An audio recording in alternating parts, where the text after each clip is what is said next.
They didn't really watch a lot of the quarterbacks hard during the season, being with the 49ers, and then I turned on Jaden for the first time here, and I couldn't believe it. I honestly couldn't believe how good he was, and saw him on TV, saw him on highlights and everything. But when you really study him as a quarterback, just as a quarterback, he's really, really good, and just the way he could process, the way he could see the field, go through reads, deliver on time, deliver with pressure in his face, take a hit and deliver a third down pass to move the chains.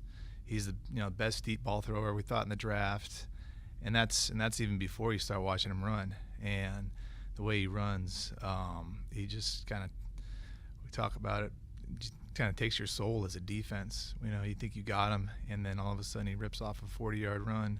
And this is against the SEC.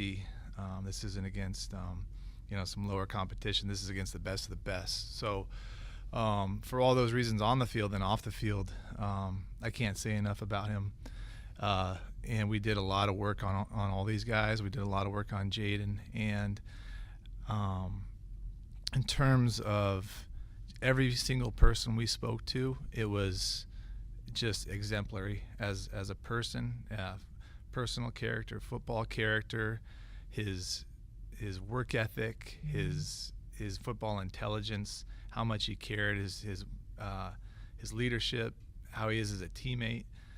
They were all exemplary, and we went back to high school. We went back to Arizona State and Herm Edwards, his personal quarterback coaches, his LSU, and all the staffers at LSU. Brian Kelly there. Every single person you would talk to, it was the same answer. So we felt so good about how awesome of a person that he was, on top of watching all that tape. So it was really, it made us feel really, really good about making this pick. And if we could have run it up, we would have run that pick up. We waited a little while because I think they tell us to do that, but we couldn't be happier. When did you had said last week that you were still kind of working through some things, but when did you really settle on him for sure? Yeah, I think you guys kind of getting to know how we do things, and going through the whole process I think is important. And I think I said this last week too. You don't want to make a decision until you have to, but because you never know what's going to happen. But that being said, we knew it was Jaden for a while, and it would have taken a lot for it to not be Jaden personally, or just in reality. I mean, and it was the building. The whole building was, I would say unanimous on that one, and it's easy to see why. Was there any opportunity to move up from 36 to get back into the first round? Was that ever in play? Yeah, if there was one of the players that we would have wanted to get up, we would have tried to, and we did. We made a couple calls, but nothing materialized.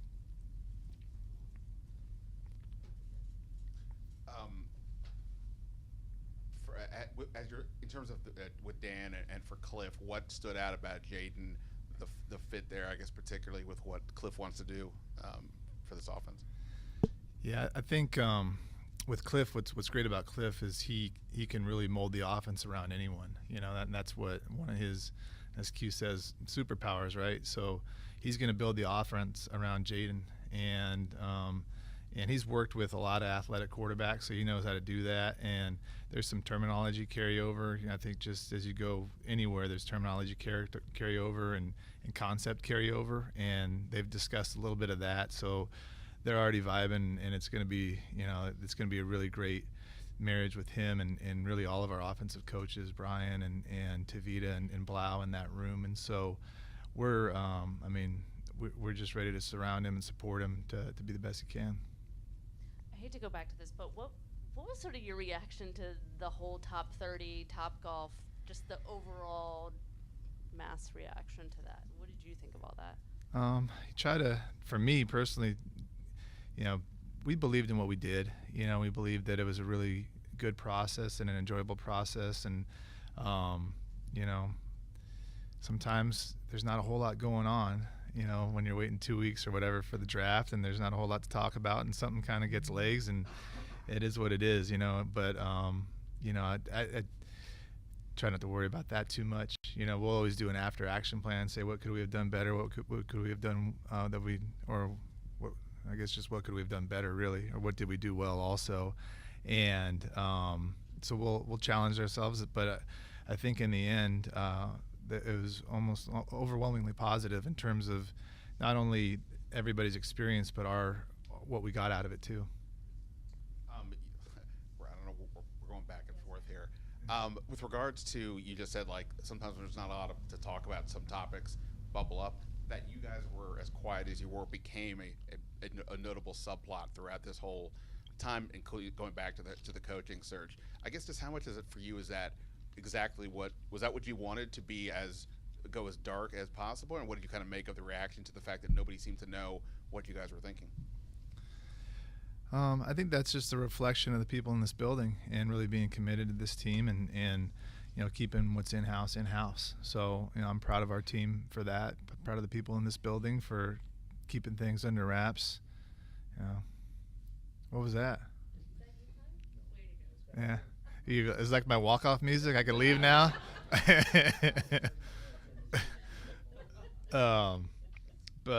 Yeah, I think that's probably what I take out of it, Ben. Is just I'm proud of our guys and men and women who didn't didn't let anything out of the building. Adam, you mentioned him playing in the SEC, and one of the things you always hear about is SEC speed, which is different from everybody else's speed. How did he attack that SEC speed, whether it was off the edge, corners, rotation, you know, different defenses, athletic defensive players? How did he attack that? Yeah, I think it's a real skill as a quarterback runner, and some quarterbacks really just know how to do it. It's instinct. He has great speed and great acceleration, but he's also a really, really like instinctive, talented runner. And the way I would describe it is slashing. So, he's very decisive when he runs, and you have to be decisive in this league especially, but SEC too, but this league especially, because if you're indecisive, these guys are big and fast, and they're going to get on you, and they're also, 255 pounds, and they still run as fast as you. So what he does, he's very decisive, and he slashes. So he's never breaking down. He's never breaking stride. He's attacking edges. And if you watch the tape, there's defenders that think they have him a great angle on him, and then next thing you know, he's gone because he's never slowing down and he's attacking edges. So I think you can teach that, but a lot of it's instinct and also just he is really fast. He's going to run over 21 miles an hour. Which is as fast as quarterbacks get, really. That and maybe Justin Fields and Lamar. Those are the guys that run that fast. So, I think it's a combination of his speed and his talent, his instinct, and really his toughness, and just like he's got it all. Yeah. How did he attack that speed mentally in terms of processing what he saw?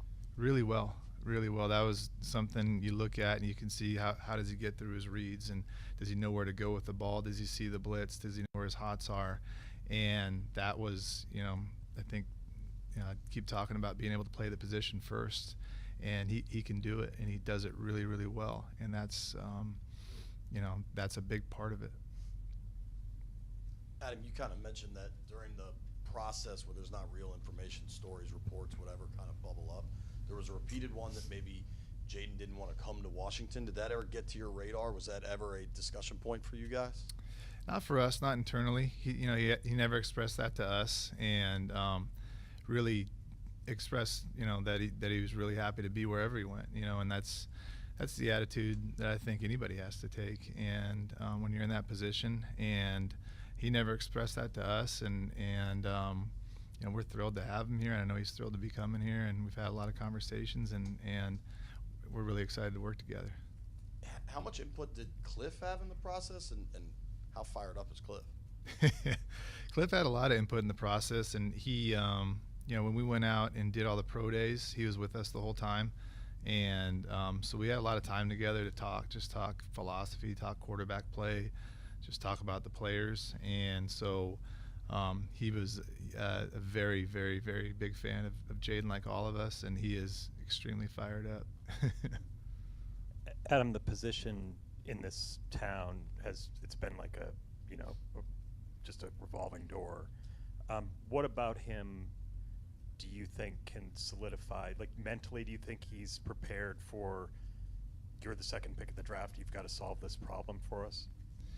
Yeah, he's been through the fire. He's been through adversity, and he's come out as well as you can come out. And he's a Heisman winner, which it's a remarkable accomplishment in itself. But the way he became that is through battling through adversity, work ethic, just working harder than every person on the team. Really, he tell the story, but he's the guy that got the passcodes changed for the doors, so he can come in early and he can stay late, and that's him. That's not any God-given ability. That's just him wanting to be great. So, he's faced adversity transferring schools. He didn't grow up, like he wasn't, wasn't given anything. You could tell he was raised with it really well. That's one thing that you can really tell by his work ethic, by the way he carries himself. And so, yeah, you could tell he was raised well, but he wasn't handed anything. He earned everything he's got. And the one knock physically, or the question might be, for a guy who runs a lot, he's not huge, or have you talked, like, can you take a hit in the NFL? What was that process like? Yeah, I think with any quarterback, not just Jayden, you want to tell him to get down, not take the hit. Which is, if that's your biggest problem with somebody, then it's pretty good deal there. And so, we'll encourage him to not take those hits, but he's so competitive, he's so tough, he got up every time. So, no questions about his toughness or his durability. Just, I think, wanting him to play 17 to 20 plus games every year.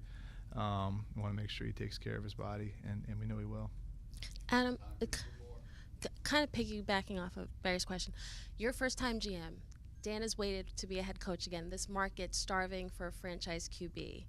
What's your message to Jayden about how to handle the magnitude and the pressure that comes with it? I know you mentioned the Heisman thing, but the NFL is a completely different animal. Yeah, I think he's gotten a taste of it this weekend, really. I mean, the stuff he had to go through, media-wise this weekend was a lot. And,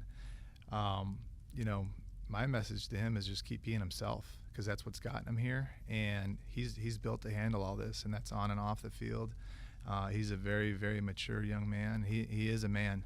There's no doubt about it. That's what everybody assured me, is this is not a college kid. This is a man. And I heard that from Herm Edwards, Brian Kelly, and I believe it by the interactions we've had with him. So he's built for this. We have a great team around him that will help him. Nobody can do this on their own, and we're going to do a great job of surrounding him with whatever he needs to handle everything. But he can do it. Got time for one more. Looking ahead to the second and third round, to those picks coming in the first 8 starting tomorrow, just how does this sort of set the tone, and how do you optimize the capital that you have in these next couple rounds? Yeah, there's a lot of great players left. We're 5 picks tomorrow, so we're really excited. And so we recalibrated a little bit before I came in here. Just talked about what we're gonna try to accomplish tomorrow, and doing the draft on the East Coast, it starts way later. So we'll have a lot of time tomorrow, and it's not like I'm going to be sleeping until 2. So those days are over. But I never slept until 2, not even in college. But we'll have a lot of time tomorrow to really strategize and see, all right, these are the players left on the board. And there's a lot of really good ones still, and we're going to get a lot of really good players tomorrow and Saturday as well. We're excited. All right. Appreciate it. Thanks. Thanks, guys. Thanks for staying so late. First night of the draft. It was, it was awesome just because of how it happened and what we got Jayden. So, yeah, it was pretty cool. It was fun. Tomorrow will be a little busier, but yeah, this was awesome. It's a fun experience. Thanks for staying up with us. Yeah. All right. Yeah, I know. Seriously.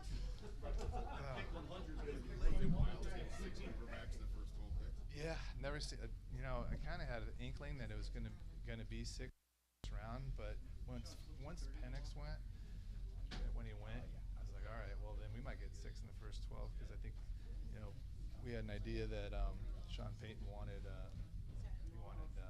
Bo Nix. So yeah, that was really surprising. Some guys got pushed down because of that, but nothing too bad. You know, I mean, it kind of went how we expected it.